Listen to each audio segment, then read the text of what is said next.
El hombre es, por naturaleza, un animal político, y quien por naturaleza y no por accidente está fuera de la sociedad, se halla por encima o por debajo de lo humano. Ha de ser una bestia o un dios. Aristóteles, Política. Aristóteles nació en el año 384 a.C. en la pequeña ciudad de Estagira, en la actual Estabró, que se encuentra en la costa noreste de la península de Calcidia. Su padre se llamaba Nicómaco y de hecho era el médico personal de Amyntas II, el rey de Macedonia, que era a su vez el padre de Filipo y el abuelo de Alejandro Magno. Su madre se llamaba Festis y provenía de Calcis, que es de hecho donde Aristóteles se iba a refugiar en los últimos días de su vida. El interés de Aristóteles por el estudio de la naturaleza quizá comenzó en su juventud, pues probablemente fue instruido por su padre en los rudimentos de la medicina en la corte de Amyntas II. Entonces Aristóteles muy probablemente en la infancia haya vivido en la ciudad de Pela, que era el lugar donde se encontraba la corte de Macedonia, y allí haya conocido a Filipo, que más o menos tendría su misma edad. De todas maneras, Aristóteles permaneció muy poco tiempo allí en Pela, porque sus padres murieron cuando todavía era niño. Y lo tomó a su cargo un pariente de la familia, llamado Próxeno, y lo llevó con él a otro lugar en Asia Menor, que se llama Atarneo, cerca de la región de Misia. Allí, en Atarneo, Aristóteles conoció a Hermias, que en ese momento era un simple ciudadano y más adelante se iba a convertir en el gobernante, en el soberano de la ciudad de Atarneo y también de la ciudad de Asos. Cuando Aristóteles tenía unos 17 años, su tutor decidió enviarlo a estudiar al lugar más reconocido de Grecia, la Academia Platónica. Hay que pensar que la Academia Platónica había sido fundada en el 388 a.C., es decir, 4 años antes que Aristóteles naciera.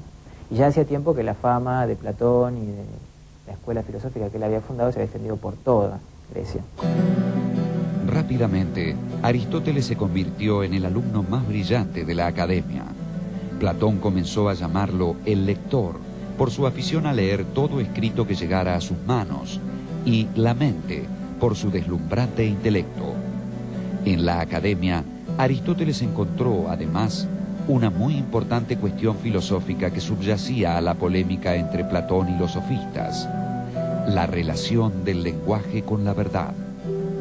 Sofista quiere decir sabio, pero a raíz de Platón y de las polémicas que hubo, esta palabra ha pasado a significar casi lo contrario, es decir, tergiversador, falaz. De cualquier manera, en este contexto Aristóteles recibe la enseñanza del idealismo de Platón, se incorpora a ella. La cuestión crucial en el campo de las ideas está en decidir si con el lenguaje humano se puede llegar a obtener una verdad constante, inmutable, o si el lenguaje humano produce solamente convenciones. En los 20 años de su permanencia en la academia, Aristóteles adhirió a la solución de Platón. Más tarde, habría de criticar la teoría de las ideas y elaborar una entera reformulación del problema. De todos modos, mientras Platón vivió, Aristóteles se mantuvo fiel a sus enseñanzas. Luego, irá desarrollando su propia filosofía, crítica respecto del platonismo, pero siempre cercana a él.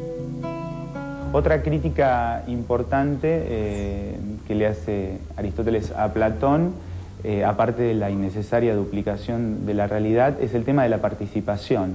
Según la teoría de las ideas, las cosas sensibles son en la medida en que participan de una idea.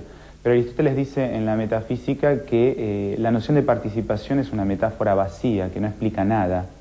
No se entiende de qué manera las ideas pueden ser causa, ¿sí?, respecto de las cosas. Esto también va a tener una incidencia muy fuerte en la ética de Aristóteles, sobre todo cuando él critique la idea del bien platónica. podría decir que la diferencia central pasa por lo siguiente.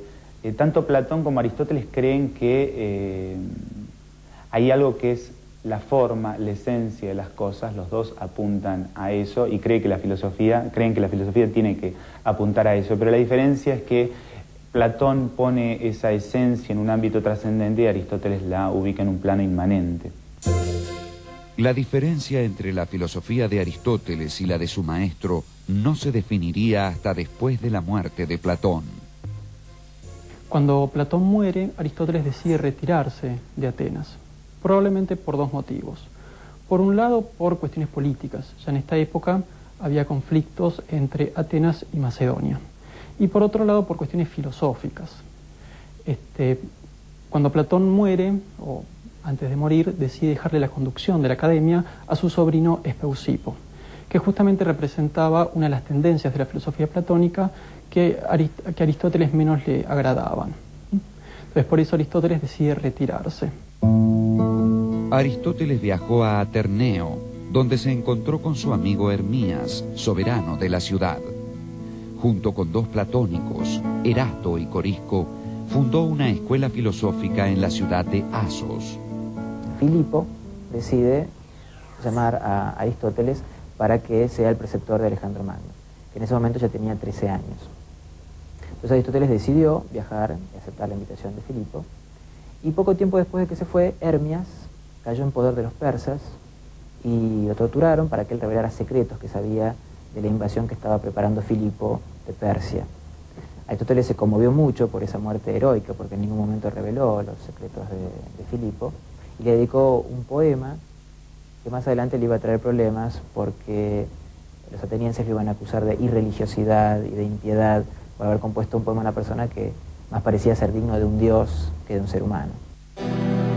El poema a Hermías no fue el único homenaje que Aristóteles rindió a su infortunado amigo. Hermías no tenía más familiares que una hermana menor, cuyo nombre era Pitia. Aristóteles se hizo cargo de ella y poco tiempo después la desposó. Mientras, se dedicó a la formación del joven Alejandro. En el año 340, al morir Filipo, Alejandro fue nombrado regente de Macedonia. Aristóteles volvió entonces a Estagira, su ciudad natal.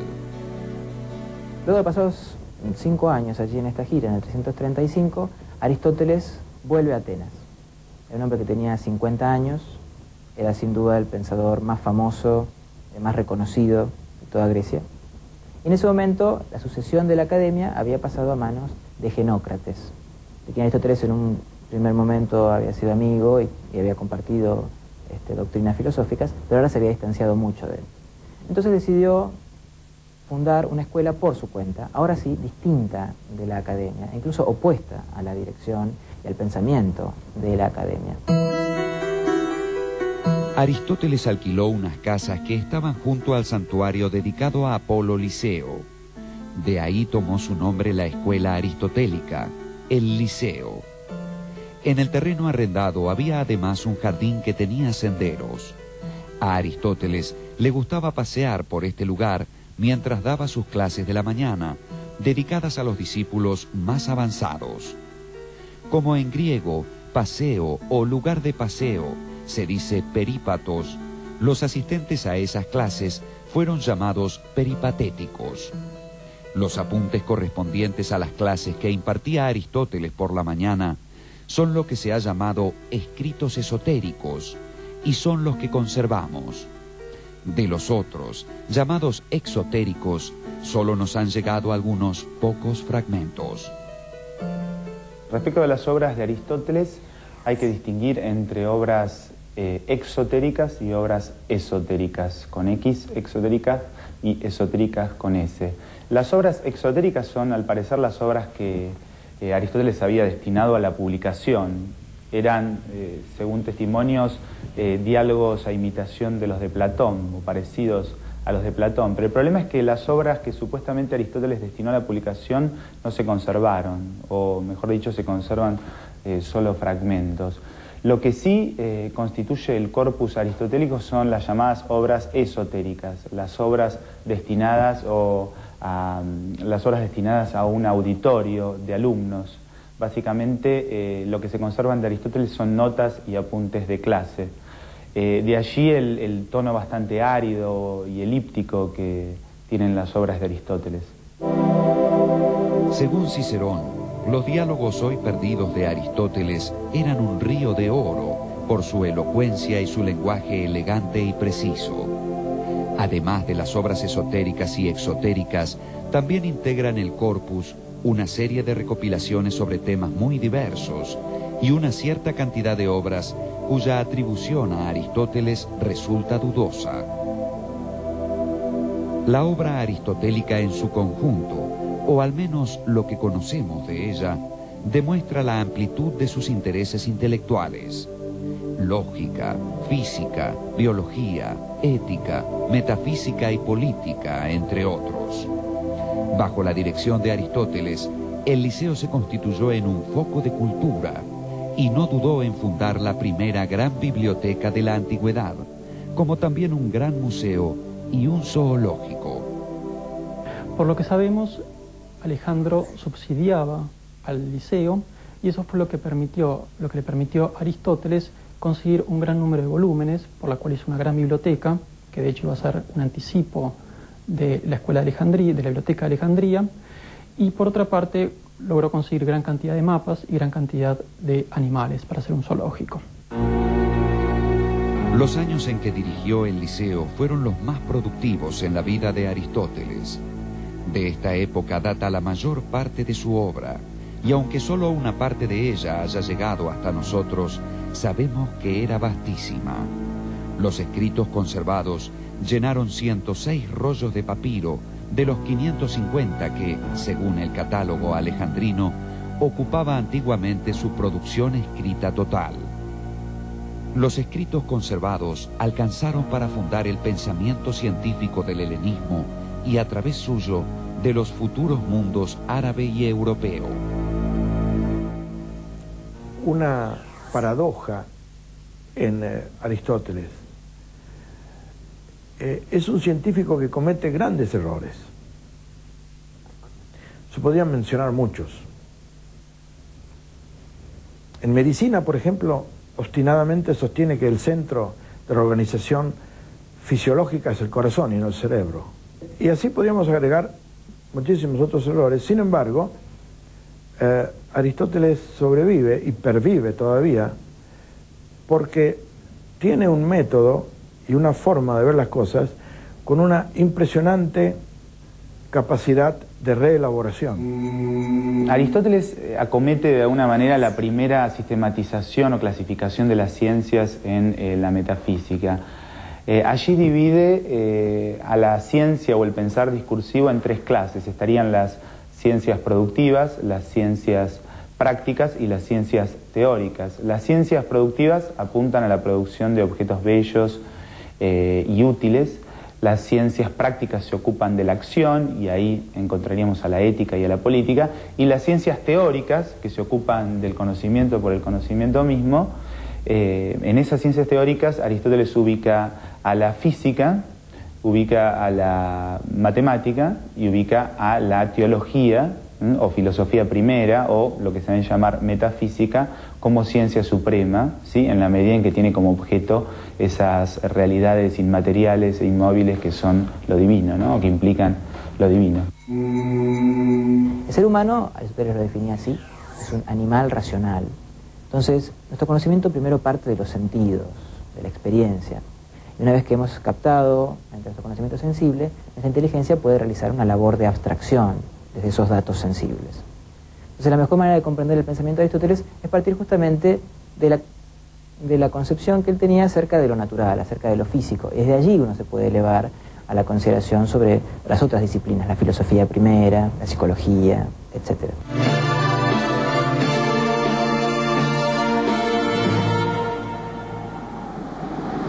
Puesto que el pensamiento de Aristóteles partía de la observación, su primer problema fue el del cambio. El pensamiento anterior había opuesto el cambio al ser. Por su parte, Aristóteles acuñó la noción del ser en potencia, que no es un no ser, y tampoco un ser pleno, lo que en la terminología aristotélica se denomina ser en acto. Esta noción le permitió explicar el cambio como un paso del ser en potencia al ser en acto.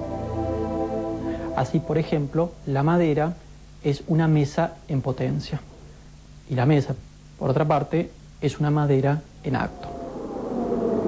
Para explicar el cambio al que todas las cosas del mundo están sometidas, hay que pensar que en cada caso hay algo que cambia.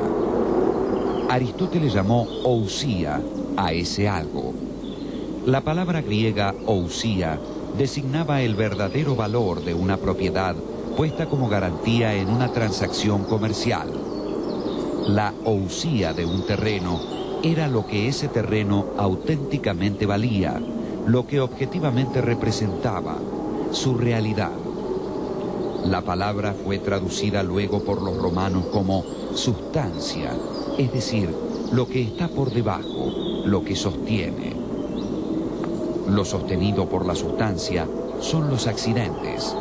Una silla puede ser más vieja o más nueva, más clara o más oscura, pero seguirá siendo lo que es.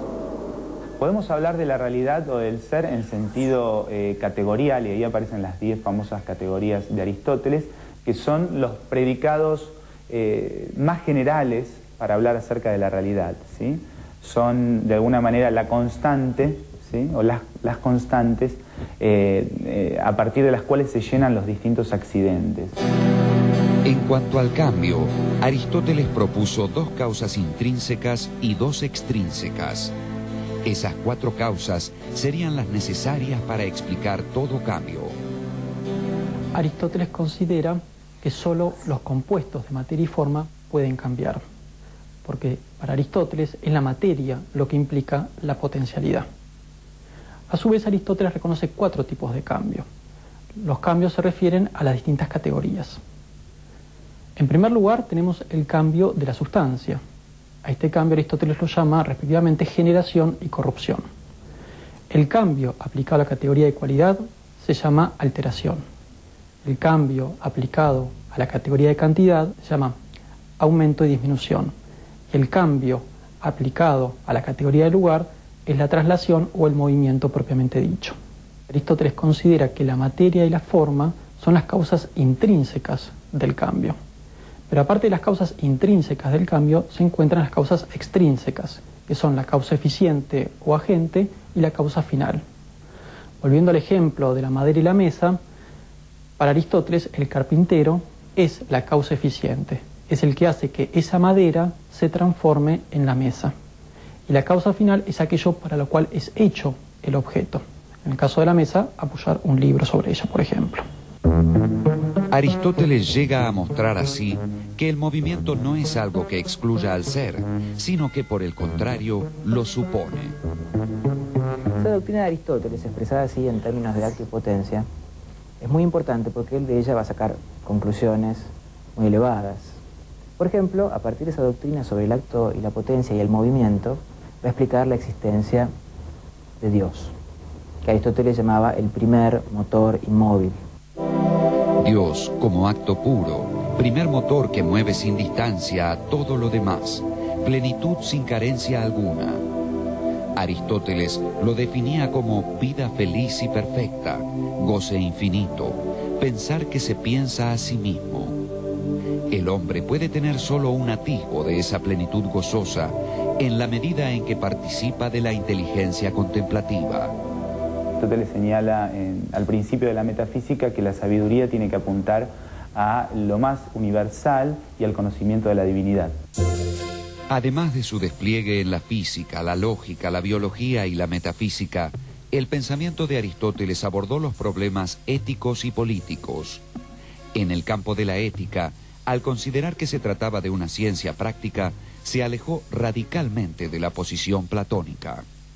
No se trata de ver en qué consiste la virtud al estilo socrático, qué es en sí la virtud, sino encontrar la manera de hacernos virtuosos. O sea, es muy importante el tema del hábito, el tema de la práctica, formar el carácter, el ethos a partir del hábito. En cuanto a la política, Aristóteles entendió que era la continuación y culminación de la ética. No intentó proponer algún tipo de gobierno ideal. No se trataba de hablar de la ciudad perfecta, sino de la mejor ciudad posible. Para ello, partió de la convicción de que el hombre es naturalmente un ser social o político que necesita de los otros y que establece con los otros tensiones y acuerdos, conflictos y equilibrios. Toda forma de gobierno, según esto, es inestable y sujeta a cambios.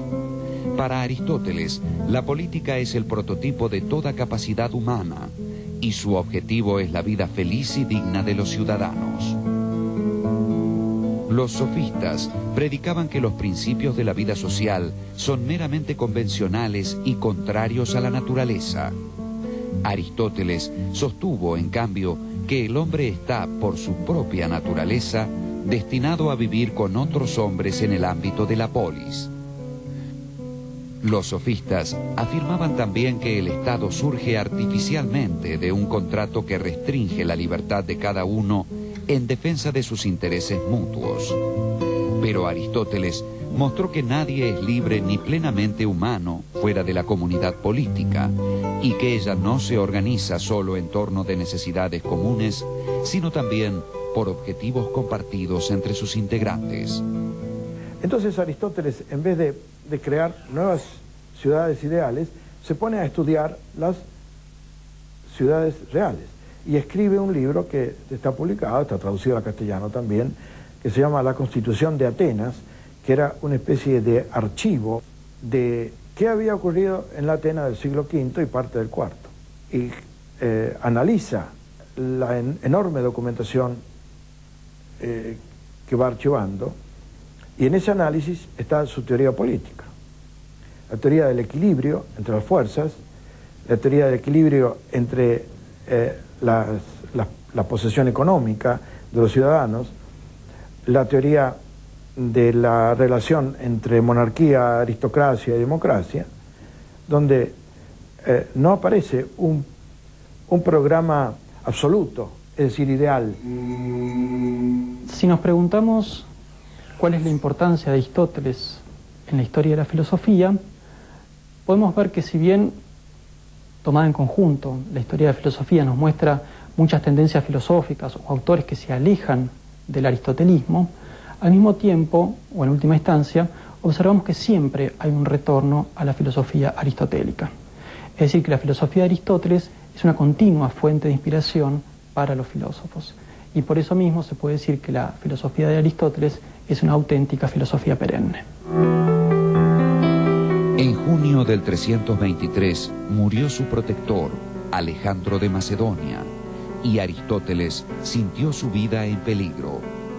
Ya el maestro de Platón, Sócrates, había sido condenado a muerte por los atenienses en el año 399 a.C. Aristóteles, en una carta a un amigo, explicó que abandonó Atenas en el 323 para impedir que los atenienses pecaran por segunda vez contra la filosofía. Al dejar Atenas, Aristóteles se instaló en la casa de la familia de su madre, en Calcis, Eubea. Murió allí poco después, en octubre del 322 a.C., a la edad de 63 años.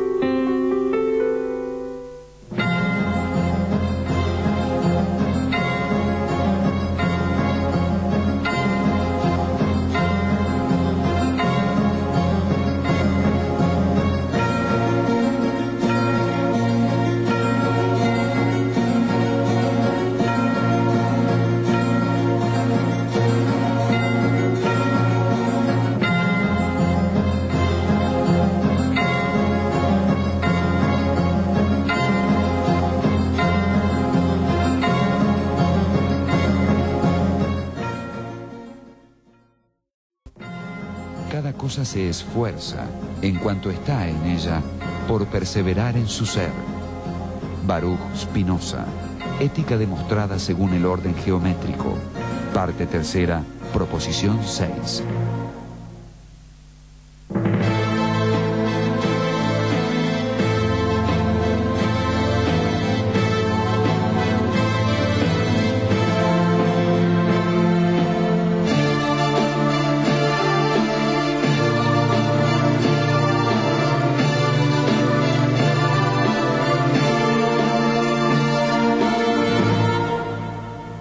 Baruch Spinoza.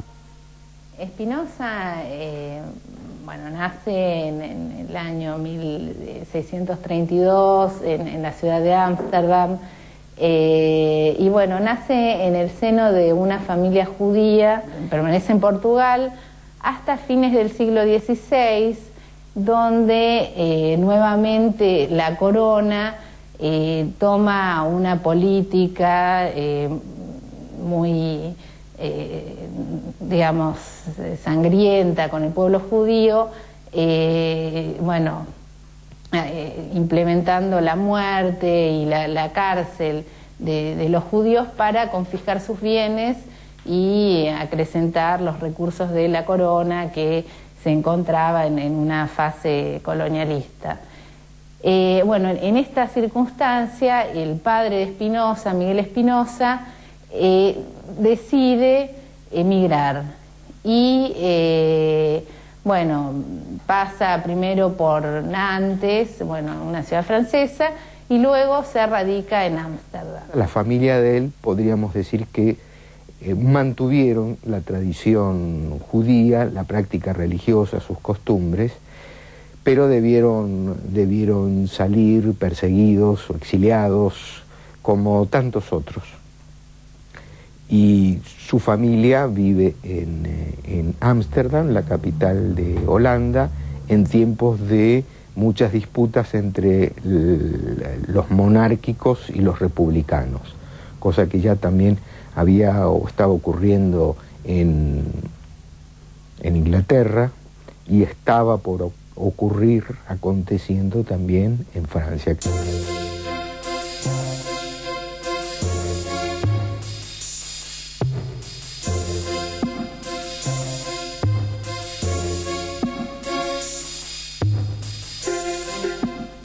Baruch Spinoza, también conocido como Benedicto Spinoza, perteneció a una familia que ocupaba una buena posición en la comunidad judía de Ámsterdam. El padre de Baruch era un rico comerciante y trató de dar a su hijo una educación impecable. Con el tiempo, el joven colaboró con las actividades comerciales familiares, pero sus intereses eran otros. Su padre empezó a pensar en él como en un futuro rabino. Comienza teniendo una educación, digamos, religiosa en la comunidad, digamos, en la escuela de la comunidad judía, y se dedica a estudiar, por ejemplo, el Antiguo Testamento, a estudiar hebreo, para conocer y leer las Sagradas Escrituras. Entonces es sobre todo una educación religiosa la que él comienza a tener, que de alguna manera influye en su pensamiento porque tiene por centro a Dios. Y la idea fundamental de toda su filosofía parte de, digamos, de la idea de Dios y de entender qué cualidades y atributos surgen de esa idea de Dios, ¿no?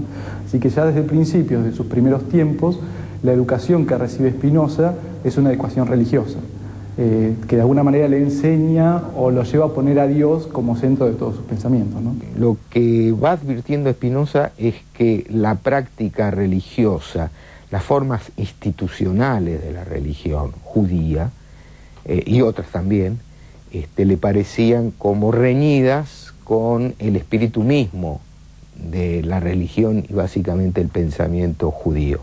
De eso parte desde allí hasta llegar a una revisión y una reformulación de la misma idea de Dios. Allí es donde aparecen una de las características verdaderamente escandalosas de su pensamiento. Además de familiarizarse con la lectura del Antiguo Testamento y el Talmud, y con las especulaciones de la Kabbalah, los intereses intelectuales del joven Spinoza se orientaron hacia las matemáticas, la filosofía y los idiomas.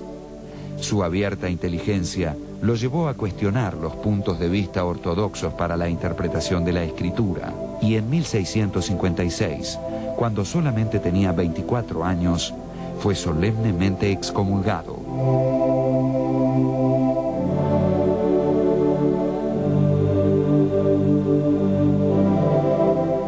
De modo que a partir de ese momento quedó prohibido a cualquier miembro de la comunidad judía leer sus textos, relacionarse con él e incluso acercarse físicamente a su persona.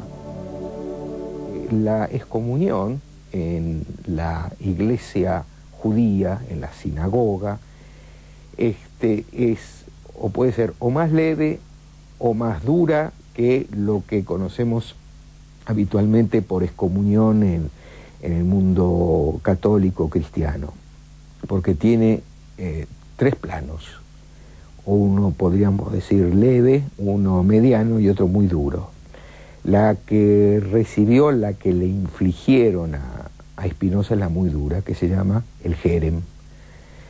El jerem es una maldición prácticamente, serás maldito de día y de noche, y los animales, y en fin, y que es ilevantable. Quien recibe el jerem lo recibe para siempre. Los motivos de la dura condena aplicada a Spinoza hay que buscarlos en sus primeros escritos filosóficos. Allí planteaba que Dios no era solo espíritu eterno, sino también cuerpo infinito. En ello partía de la filosofía de Descartes, corrigiéndola. Si Descartes afirmaba que había 2 sustancias, la extensa y la pensante, Spinoza entendía que ambas eran en realidad modos de una única sustancia superior, que era Dios. Pero, de este modo, al conferir la extensión infinita a la sustancia divina, se la identificaba con el universo, con la naturaleza. Para los rabinos, esto era simple panteísmo. Entonces, si en lugar de postular un Dios, tal como lo postuló la religión judeo-cristiana, nosotros postulamos un Dios que sea a la vez sustancia y que a la vez se identifique con la totalidad de la naturaleza, entonces no vamos a caer en ese orden de inconsistencia lógica. ¿Por qué? Porque justamente Dios va a ser absolutamente infinito. ¿Por qué? Porque va justamente a comprender dentro de sí la totalidad de lo real. Y además, Dios va a ser absolutamente perfecto. ¿Por qué? Porque justamente no queda nada fuera de sí, ninguna perfección posible o resto de realidad queda fuera de Dios como entidad. Obviamente, Spinoza iba a ser acusado de panteísmo, pero hay que tomar en cuenta que el panteísmo de Spinoza no es un panteísmo al modo místico o al modo en que muchas veces intentó comprendérselo o incluso reprochárselo. El Dios de Spinoza es un Dios que contiene en sí mismo la totalidad de lo real y es una especie como de entidad lógica de la cual se va derivando justamente lo real. Dios existe pero no es trascendente. ¿Qué es si no es trascendente? Es inmanente a la realidad misma. Por lo tanto, una relación entre personas es una relación en donde la actividad de Dios está presente, porque no nos trasciende. Quiere decir que las relaciones que vinculan a los seres y las cosas entre sí, por allí está circulando la idea de Dios. No es ninguna figura eminente, ninguna entidad moral, ningún ser todopoderoso, sino que lo todopoderoso es la naturaleza misma. Spinoza dice que concebir a un Dios que no es extenso es quitarle una de sus perfecciones. Entonces, un Dios absolutamente infinito no solamente tiene que incluir el pensamiento, sino que además tiene que incluir la extensión. Ahora bien, ¿qué es esta extensión?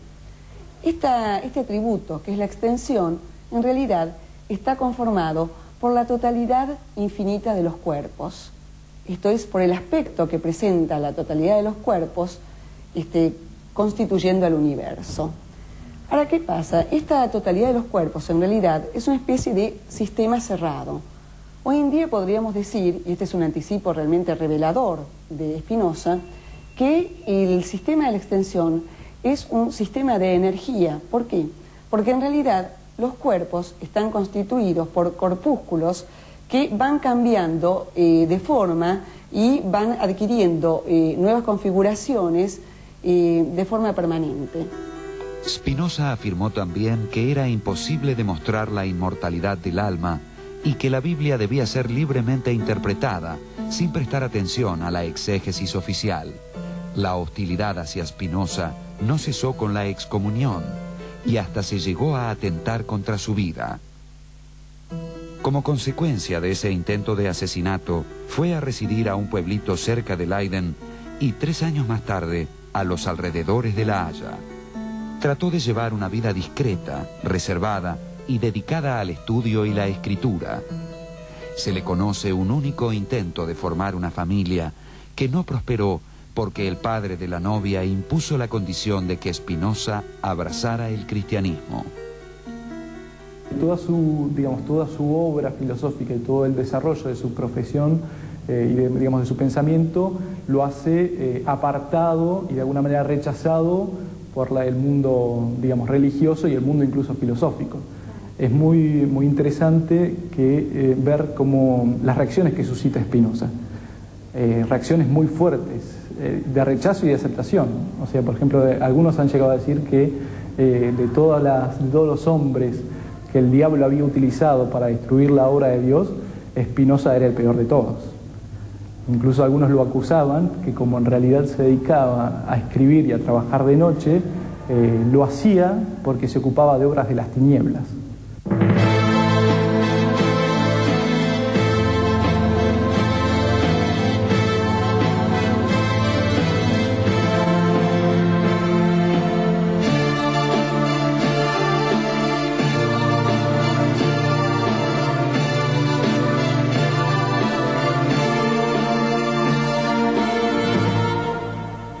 Baruch Spinoza.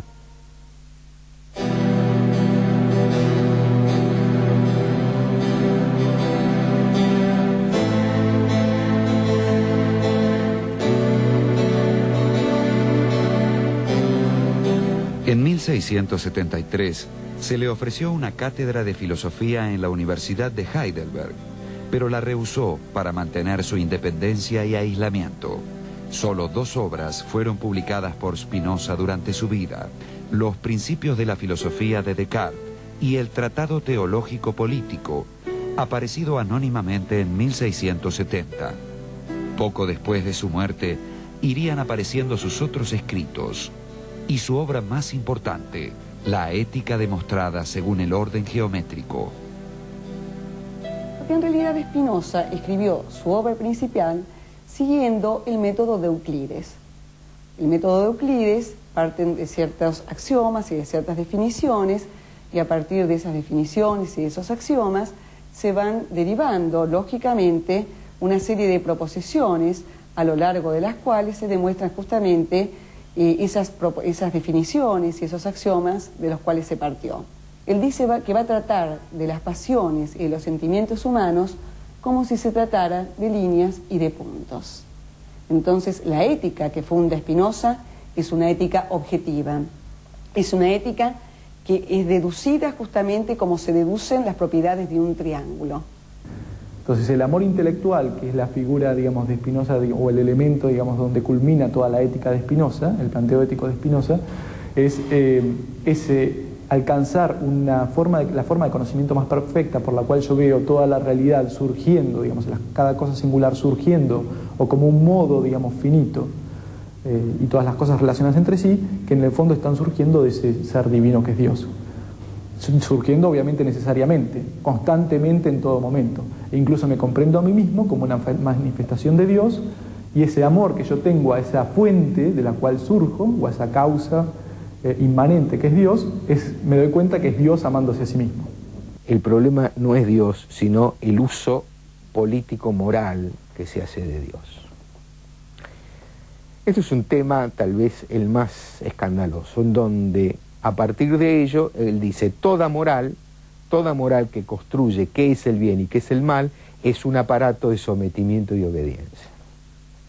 De ahí que su libro principal, La ética, sea el texto más escandaloso, donde dice son las relaciones entre las cosas y entre los hombres las que establecen lo bueno y lo malo. No existe el bien y el mal, sino lo bueno y lo malo.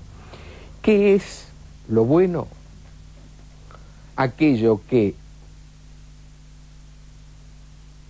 no siendo yo mismo, me afecta y me produce sentimientos de alegría. Me compone. Aquella otra cosa que el término que utiliza son encuentros, que se generan encuentros y composiciones. lo que genera desencuentros y descomposiciones en las afecciones entre los seres y las cosas, son las pasiones tristes.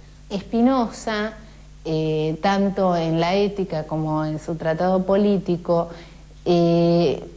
hace una crítica muy fuerte a aquellos filósofos y teólogos que tratan a las pasiones humanas como si fueran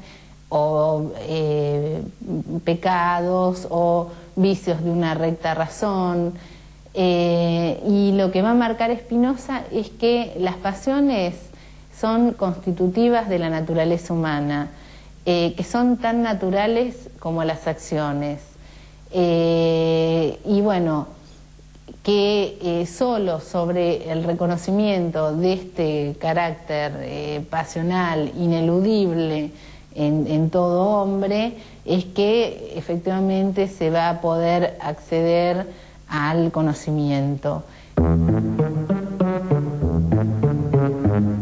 La filosofía de Spinoza parece priorizar el aspecto lógico, formal o arquitectónico del sistema, su orden geométrico.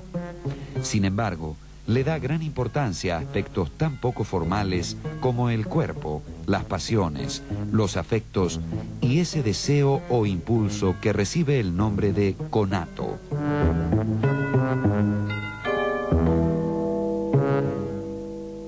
Concretamente dice Spinoza que todas las cosas particulares, todos los cuerpos particulares, justamente se encuentran en interconexión. Cada cuerpo es una entidad autónoma, relativamente autónoma. ¿Por qué? Porque cada cuerpo está animado por lo que Spinoza llama el conato. El conato es una tendencia de la cosa a permanecer o a mantenerse en la existencia. De alguna manera, el conato es la esencia de toda cosa singular. Es decir, según Spinoza, todas las cosas singulares, incluidos los hombres, tenemos o poseemos un conato. Este conato, que años después, por ejemplo, se llamaría instinto de vida, o incluso en Freud, libido, es decir, esto que nos lleva a permanecer en la existencia. El conatus, para definirlo con precisión, quiere decir que cada cosa, en cuanto puede, persevera en su ser. Es decir, para decirlo más fácilmente todavía, cada cosa, en la medida en que dependa de sí misma, quiere seguir siendo. En la medida en que no haya circunstancias exteriores que le impidan ser, cada cosa persevera en ser. Los conatos también además se pueden unir entre sí para justamente constituir nuevos organismos o nuevas relaciones. Es más, va a decir Spinoza que si nosotros vamos subsumiendo los cuerpos, uniéndolos entre sí, entonces vamos a encontrar que, bueno, por ejemplo, en esta habitación estamos acá reunidos, entonces nosotros a su vez somos un cuerpo. A su vez, dentro de esta ciudad conformamos una multitud de individuos, entre todos conformamos otro cuerpo. Y así, si nosotros vamos ascendiendo en la multitud de los cuerpos, llegamos justamente a la faz total del universo, es decir, a la configuración de todos los cuerpos. Existe el individuo, pero el individuo es la colectividad. Entre lo colectivo y lo individual no hay ninguna separación. Entre lo político y lo social tampoco hay una separación. Lo político es una forma de desagregar lo social en donde unos hacen obedecer a los otros. Para Spinoza, lo social debe pensarse como un encuentro que potencia el conato de los individuos. En vez de sostener, como el filósofo inglés Thomas Hobbes, que el hombre es el lobo del hombre, Spinoza entiende que cada hombre completa a los otros y es completado por ellos. Una comunidad es un individuo colectivo que potencia las posibilidades y los derechos de sus miembros. En Spinoza, a diferencia de las teorías contractualistas, en ningún momento hay contrato ni hay cesión del derecho natural. Él parte también de la idea de que en el estado de naturaleza el hombre cuenta con su derecho natural, pero justamente al estar enfrentado con los otros hombres, su cognatus está totalmente debilitado y por una cuestión de utilidad y para poder perseverar en la existencia, el hombre, desde la teoría spinoziana, reconoce que lo más útil para un hombre es otro hombre. Y así es como se constituye un cuerpo político. El conato, el apetito y el deseo son tres nombres que tienen un único referente, es decir, los tres designan una única entidad. Ahora, ¿qué es este conato? Este conato o este deseo es justamente uno de los nombres que recibe la esencia de todo lo existente. Según Spinoza, nosotros somos conato, nosotros somos deseo.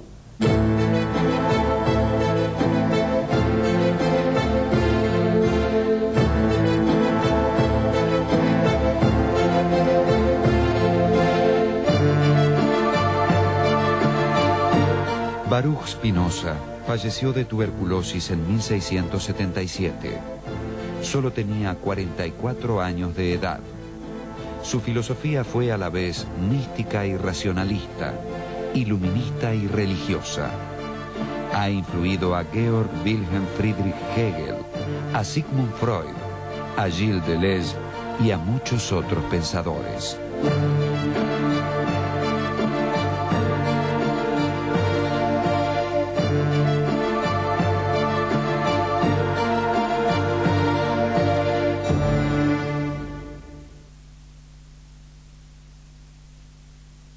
Hay un antes y después de la lectura de Spinoza. Podríamos decir, te da vuelta la cabeza. Pero al decir te da vuelta la cabeza, en términos spinozianos, te da vuelta el cuerpo.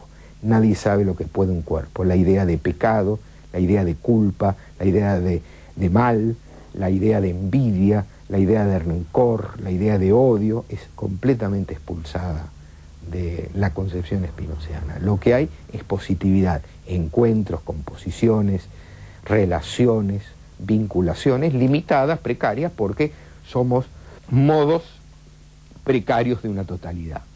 Si bien Spinoza era un filósofo del siglo XVII, su obra no deja de aportarnos una serie de caminos para interpretar la política, y bueno, para pensar la realidad. La filosofía tiene eso que de algún modo siempre nace en una época, en un contexto determinado, una situación política, económica determinada, desde la cual el filósofo habla. Pero al mismo tiempo tiene algo perenne que le permite perdurar en el tiempo y volver a hablar de él y que en algunas cosas vuelva a conmover. Las ideas que alguna vez algún filósofo planteó en algún momento de la historia de la filosofía, ¿no? Entonces Spinoza tiene eso. Uno puede volver a leerlo y si bien hay mucho contexto en su obra también hay un valor que es eterno, por el cual uno lo puede traer de nuevo y hacer una lectura y encontrar algo interesante para el mundo contemporáneo. Uno puede pensar si acaso este programa de Spinoza no es demasiado ambicioso, es decir, pretender que nosotros veamos como seres finitos las cosas desde la especie de la eternidad, como la vería este Dios sustancial que Spinoza nos propone, tal vez quizás es una exigencia demasiado ardua. Sin embargo, el mismo Spinoza termina su ética con las siguientes palabras: todo lo excelso es tan difícil como raro. Esto es, él reconoce realmente que no es fácil lograrlo, sin embargo, tenemos que intentar hacerlo.